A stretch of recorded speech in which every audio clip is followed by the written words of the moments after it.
Hello everybody. Today I'm working on a ship in a bottle. This wasn't originally part of my planned lineup of projects, but after some outside influence, I decided to take it on and I'm really glad I did. I had some pieces of glass at hand that felt they were specifically made for this design, especially the clear glass and the water in the bottle. As soon as I saw them, I knew they were absolutely perfect for the job. Right away during the cutting stage, I could tell this project was going to spend a lot of time on the grinder. There were a lot of tight curves and difficult cuts, and I knew the grinder was going to do a lot of the heavy lifting to bring this to its final shape. You don't see all of that here, but trust me, I spent a lot of time on grinding. Contrasted to my most typical pieces, where I spend the majority of the time during the copper foiling, this time was spent purely at the grinder. What ended up making things more difficult was a lot of the sharp in these pieces kept washing off during the grinding, so I was cautious not to take up too much material, and that ends up creating more work for me down the line.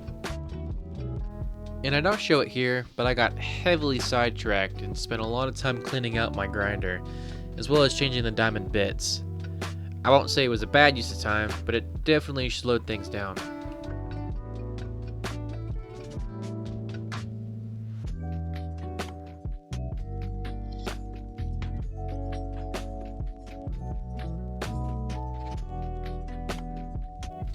Things didn't get easier once I moved into the washing stage. This is really when I start to see where the pieces still need work and which ones are ready to move on, and in this case, most of them needed some more work. I did a lot of back and forth between the grinder and the table, checking pieces to making sure that they fit, or where do they need more material taken off. And a lot of this was done for every single piece.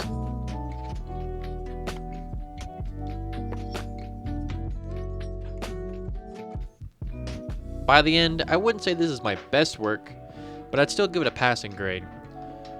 There are definitely some things that I would change if I were to do it again, but honestly, a lot of what dictated this project turned out to be this exact stage, the washing and grinding, and deciding how much hair I was willing to accept.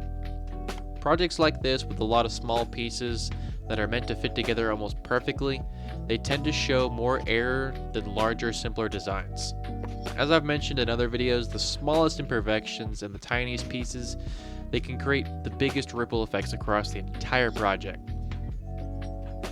I used to get really hung up on those differences between the final piece and the original template, but over time I've learned to appreciate them.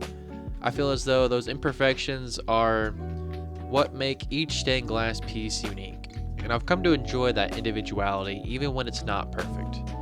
I really believe that each piece ends up exactly how it's meant to be, and there's hardly anything by the end that I would change about it. I went ahead and skipped the filming of the foiling this time. We're just going to jump straight into the soldering. The soldering for this piece was fairly simple. As always, I tacked things down to prevent the pieces from shifting around, and then I lay down the full solder bead across the copper foil.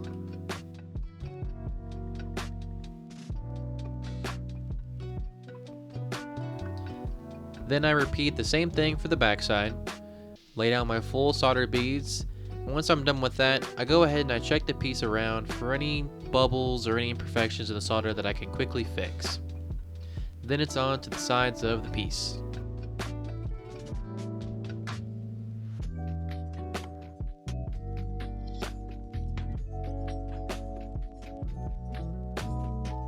I spent a lot of time on this piece just polishing. I really wanted that clear glass in there with that rainbow effect to have a really good chance to shine. It's absolutely gorgeous in person, and it creates some incredible reflections in the light. This is another one of those pieces that just can't be fully captured on camera. At least I've not learned how to do so yet. You just have to see it in person to do it justice. Overall, I'm very happy with how this turned out. And as always, thank you for taking time out of your day to watch me create, and I hope to see you again really soon.